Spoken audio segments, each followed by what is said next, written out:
Assalamualaikum warahmatullahi wabarakatuh. Baiklah anak-anak, sebelum memasuki pembelajaran, alangkah baiknya kita berdoa terlebih dahulu. Bismillahirrahmanirrahim. Baiklah anak-anak, di sini kita akan pelajari tentang makiyah dan madaniyah. Yang pertama yaitu tentang pengertian makiyah dan madaniyah. Ada 3 pendapat ulama, yaitu yang pertama berdasarkan tempat turunnya. Makiyah adalah ayat Al-Quran yang diturunkan di Mekah dan sekitarnya, seperti ayat Al-Quran yang diturunkan kepada Nabi Muhammad di Mina, Arafah dan sekitarnya. Madaniyah adalah ayat Al-Quran yang diturunkan di Madinah dan sekitarnya, seperti ayat Al-Quran yang diturunkan kepada Nabi Muhammad di Arafah, di Badar, Uhud dan sekitarnya. Yang kedua, berdasarkan kitab atau seruan.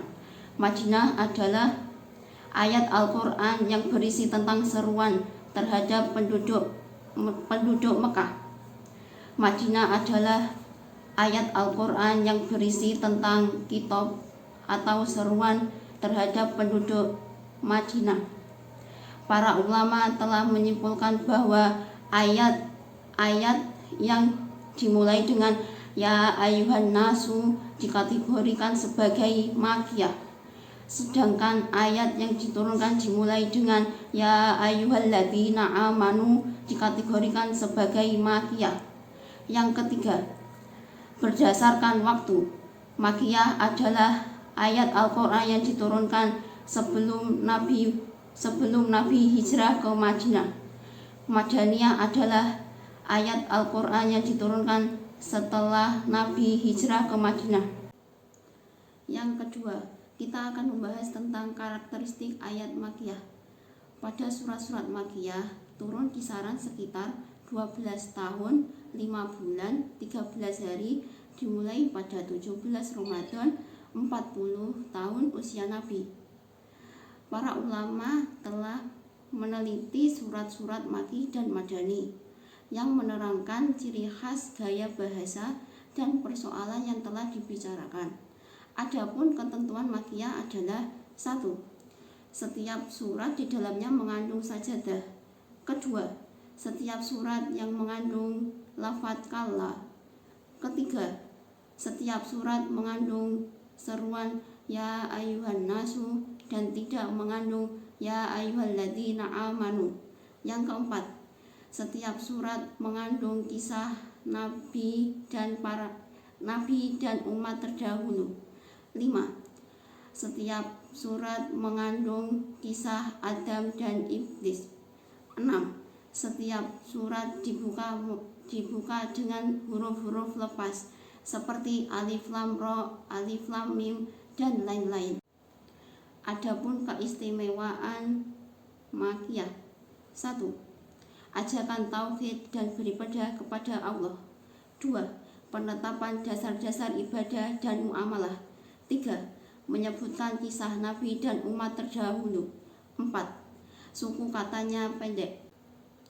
Yang ketiga, kita akan membahas tentang karakteristik ayat madaniyah.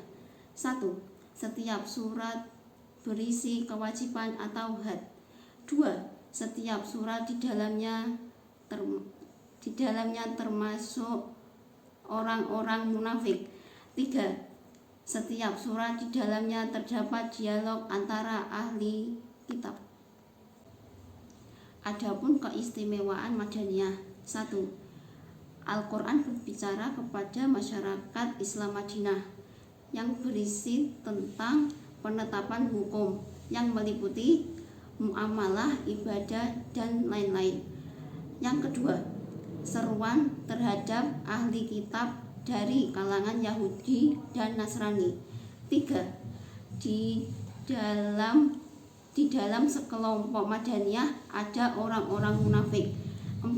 Ayat dan suratnya panjang. Yang keempat, manfaat mengetahui ayat makiyah dan madaniyah. 1. Mengetahui bahwa sastra Al-Quran berada pada puncak keindahan sastra. 2. mengetahui hikmah turunnya Al-Quran secara berangsur-angsur. 3. Sebagai pengajaran dan pendidikan bagi para mubaligh. 4.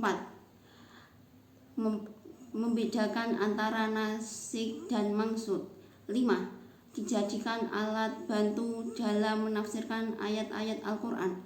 6.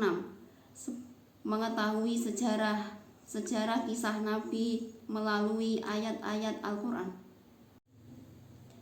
Yang kelima, kita akan membahas tentang cara menentukan maki dan madani.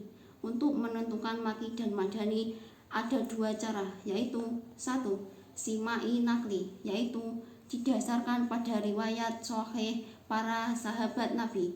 2.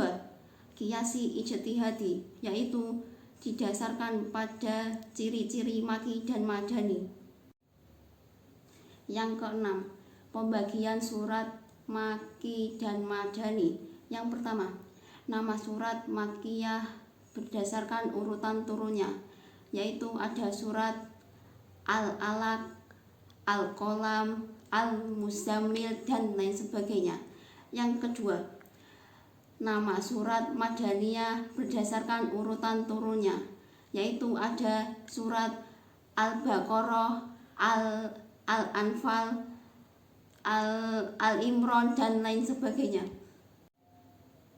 Demikian materi yang bisa saya sampaikan. Apabila ada salah kata, saya mohon maaf. Wassalamualaikum warahmatullahi wabarakatuh.